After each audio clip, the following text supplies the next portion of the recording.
All right, well, let's jump into some segments. I got a pretty funny one to start out, and this is typically one I'd put at the end, but I liked it so much I put it at the beginning. Good. Started off fun. So we're gonna start out fun.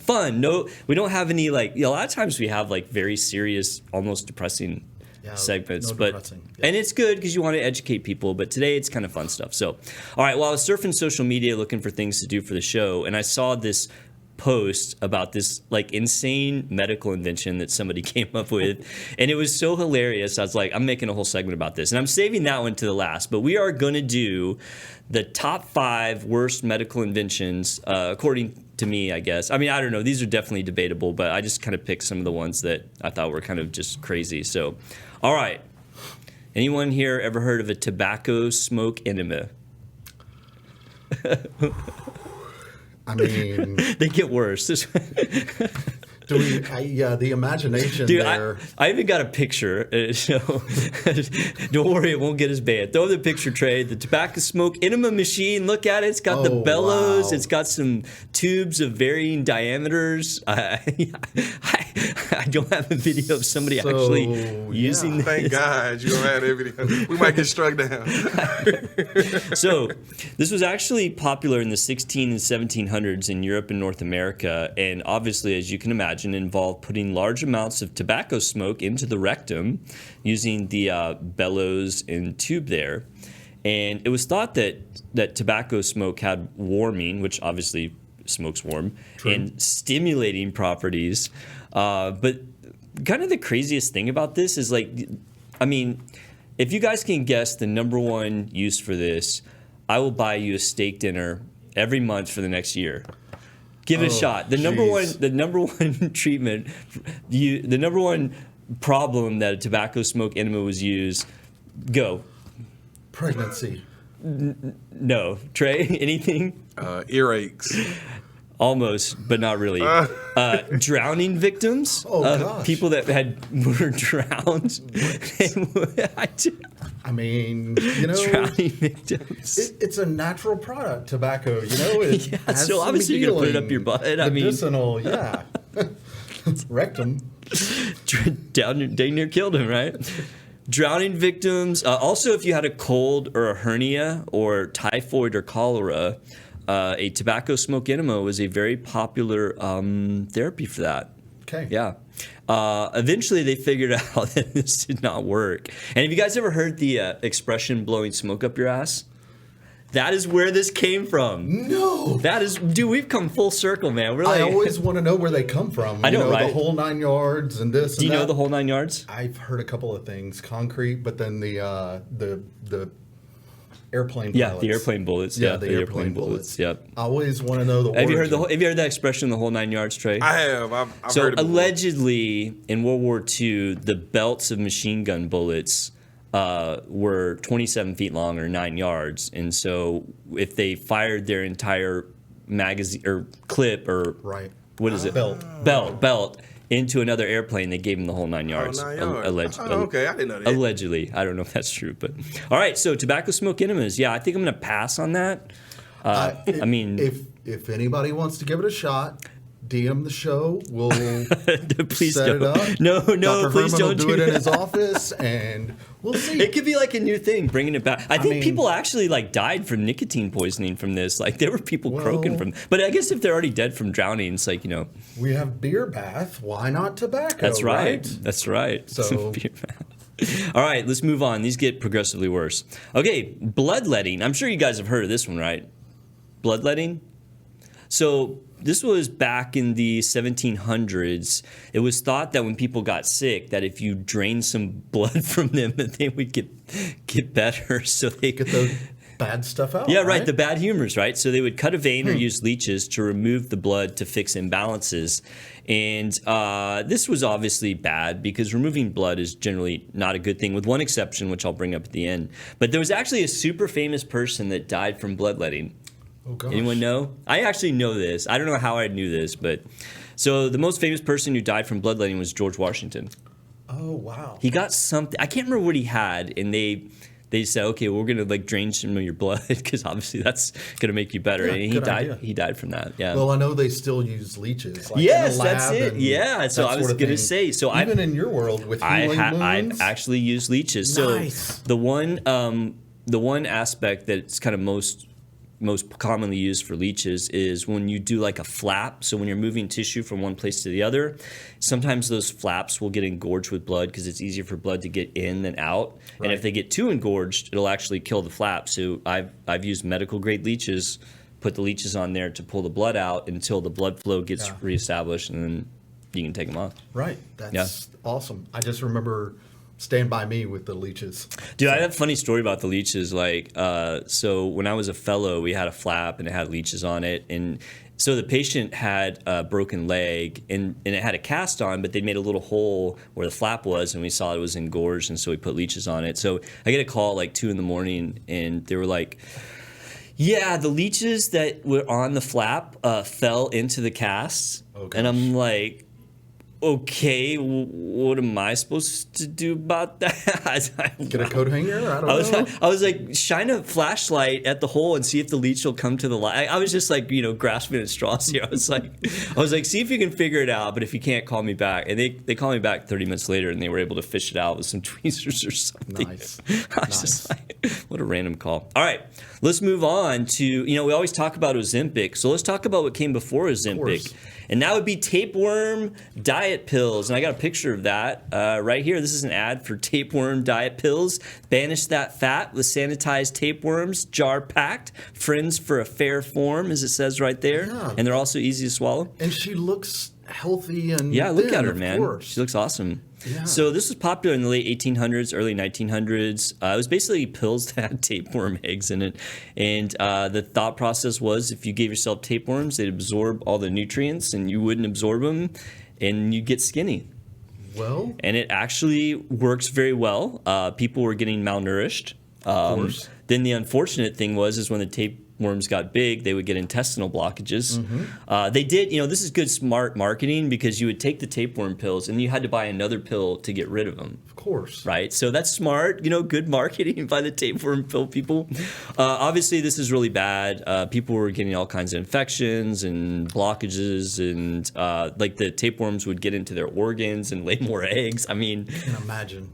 this is just badness. Like, Yeah. just please don't take tapeworms to get skinny. No, bad idea. No, I mean, it's funny you joke about. I've actually joked about that, like in the past, when people talk about, I'm gonna lose weight. Oh yeah, we just take a tapeworm. Have you ever heard of that, or is that just a medical thing? Because I'm weird. You never joked about taking tapeworms? Yeah, No. or something weird like that, and you're like, yeah, no, I would never do that. So Yeah. So that one's a really bad idea. All right, let's move on to one that's just as bad. How about radium therapy? Like taking radioactive substances. I think I got a pic here of Radiathor, which was certified radioactive water that you could drink. Yeah, that's a good one. So radium is a radioactive element that emits alpha, beta particles, and gamma rays. It has a very mysterious glowing property. Throw up that next pic, Trey. This is what radium looks like. Yeah, so obviously I'm going to eat that stuff because it glows in the dark. It's probably good for me, right? It looked like powdered Mountain Dew. that's exactly what it is. It looked like powdered Mountain Dew. Oh my God. Powder Dew. Do you snort it? Do you Oh, drink God, it? I hope I don't know. not. What do you do with it? You give yourself an enema with it? I'm not sure. I hope not. So they did figure out that radium kills cancer, right? Because we use radiation therapy even Still- today. Yeah, today. So they're like, well, if it kills cancer, obviously it's going to be really good for you. Gonna kill everything. It's going to kill everything. So they marketed this stuff called Radiathor to treat arthritis, gout, tuberculosis, cancer, fatigue, and impotence. Yeah, impotence. It was like the Viagra of its day.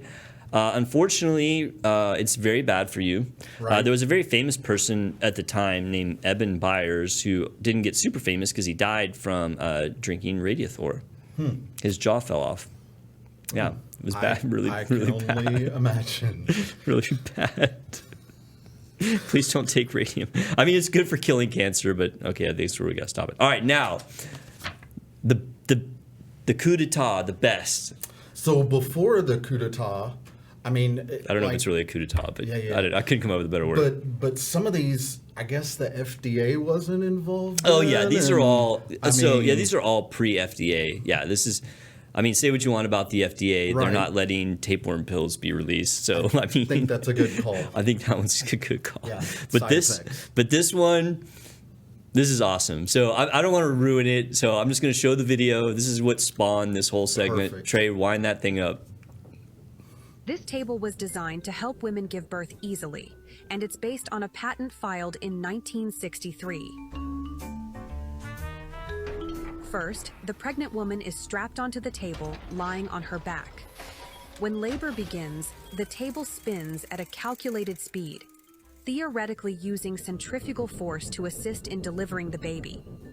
The table's speed can reach up to 8G, which is equivalent to forces experienced by pilots during high-speed maneuvers in fighter jets. The speed of rotation is adjusted dynamically depending on the mother's progress and the baby's position. This force is intended to assist the uterus in pushing the baby out naturally by supplementing the mother's own efforts. At the base of the rotating table, a soft cushioned receptacle or net is installed to catch the baby safely once it is expelled. The receptacle is designed to absorb the impact and gently cradle the newborn, preventing any injuries. The system features a bell that signals when the baby has been delivered, especially in case medical personnel are momentarily distracted. Once the baby is delivered, the table is stopped and the mother is unstrapped. The newborn is immediately taken for standard post-delivery medical checks. The apparatus includes a manual and automatic stop function to halt the rotation immediately if complications occur. The system limits the maximum rotation speed to avoid excessive forces that could harm the mother or the baby. The concept was developed by George and Charlotte Blonsky, a childless husband and wife duo with no medical background.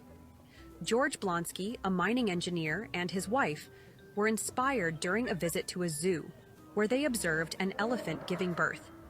They noticed the elephant moved in a circular, almost spinning motion before delivering its calf. This behavior intrigued them and sparked the idea that centrifugal force could assist childbirth.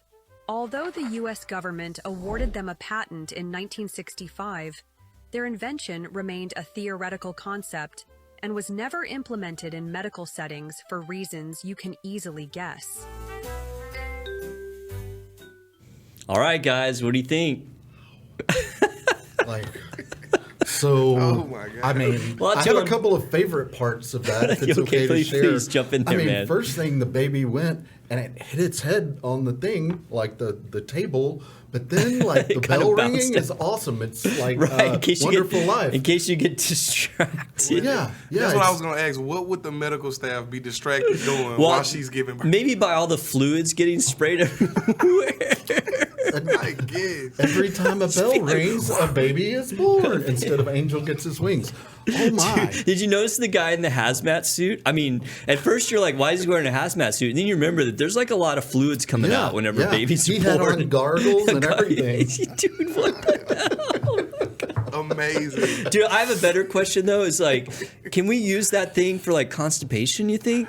Like, I mean, if you're really constipated, we slap you in the machine. And like, absolutely. And then they had a manual stop on it. yeah, wait, no, it's going too fast. I mean, what if the baby's Dude. halfway and they stop? I mean, Also, like, I want to give an award to whoever made that infographic because somebody spent a lot of time to make that thing. Yeah, It's like it was epic. long. I think the guy's name was on the end of it. I'm gonna look him up. right? My goodness. Yeah.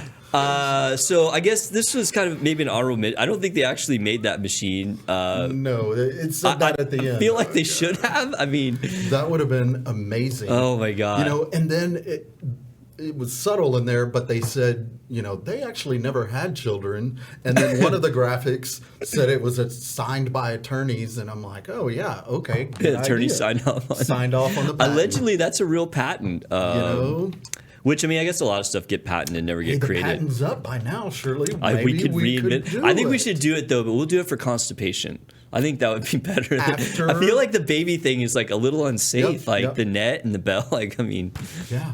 I mean, that's what they talked about, catching the baby. It's like, okay, I get it.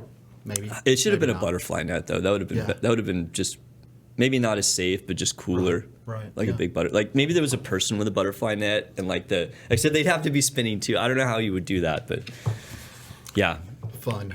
So crazy stuff. The centrifugal force spinning birth table spawned a whole segment, and I'm here for it. I loved it. What else? All I right. mean,